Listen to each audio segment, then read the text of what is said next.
মাজার সন্তান দিতে পারেন নাকি? পীর দিতে পারেন নাকি? পারে মুর্শিদ দিতে পারেন নাকি? খাজা বাবা পারে নাকি? আমাদের চট্টগ্রামে সবচেয়ে বেশি বিদআত আছে না নাই? রাগ করলেন নাকি আপনারা? আমাদের সাথে বিদআতের কোনো সম্পর্ক নাই, শিরকের সাথে কোনো সম্পর্ক, শুধু শরীর।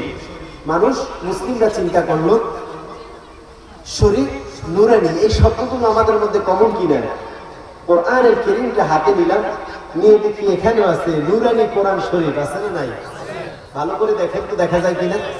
দেখা যায় কি লিখা? সহিহ নূরানি কোরআন শরীফ। অসংখ্য তাফসীর আল্লাহ আমাকে পড়ার তৌফিক দিয়েছে। কোন তাফসীরে দেখি না মুফাসসিররা বলেছেন সহিহ কোরআন, এরকম বলেছে নাকি? কোরআন শরীফ বলেছে নাকি? না, নূরানিও বলেন নাই, শরীফও বলেন। এগুলো আমরা ঢুকাইছি। যেই কোনো বিদআতের মধ্যে শরীফ ঢুকালে এটার মধ্যে একটা ইসলামিক ফ্লেভার পাওয়া যায়। কি পাওয়া যায়? শরীফ নূরানি এগুলোর মধ্যে কেমন জানি এটা একটা ফ্লেভার। যেমন খানকা শরীফ আছে না নাই? দরগা শরীফ আছে না নাই? দরবার শরীফ আছে না নাই? আছে না নাই? মানুষ চিন্তা করলো তাইলে কোরআনের মধ্যে লাগিয়ে দিন। রব বলল কোরআনুল মাজিদ, কোরআনুল হাকিম, কোরআনুল কারীম। সর্বশেষ বললেন কোরআনুল আযীম। সুবহানাল্লাহ বলেন।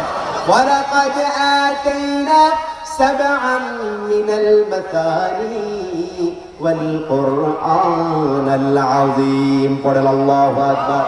রব বললেন সাধারণ কোন কিতাব আমি তোমাদেরকে দেই নাই, তাওরাতের মতো কিতাব আমি তোমাদেরকে দেই নাই, ইনজিলের মতো কিতাব আমি তোমাদেরকে দেই নাই, জাবুরের মতো কিতাব আমি তোমাদেরকে দেই নাই।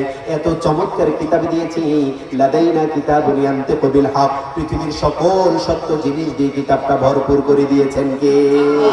সে আল্লাহ বললেন কিতাবটা যে মানবে, কিতাবটা যে পড়বে, কিতাব যে হিফজ করবে, কিতাব যে গবেষণা করবে, এই কিতাব যে রাষ্ট্র ক্ষমতায় নিবে, এই কিতাবটাকে নিয়ে আল্লাহর জান্নাতে চলে যাবে। আর এই কিতাবের যে বিরোধিতা করবে, এই কিতাব যে মানবে না, এই কিতাবের বিপক্ষে যে অবস্থান করবে, কিতাব ভৎসনা দিয়ে তাকে আল্লাহর জাহান্নামে নিয়ে যাবে। ঠিক না? আমরা বললাম আল্লাহ কিতাবটাতে আপনি কি কি দিয়েছেন? সে আল্লাহ বললেন ওরা ছন্দে মাখানো এই কিতাব, ছন্দের মতো মিলিয়ে মুক্তোর দানার মতো একটা মালা গেঁথেছি। 114টা সূরা দিয়ে আমি কিতাবটা ভরপুর করে দিয়েছি। কয়টা সূরা দিলেন? আরো আসতে বলেন, কয়টা সূরা? আয়াত দিলেন কয়টা?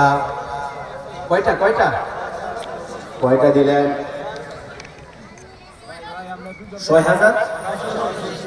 ৬,৬৬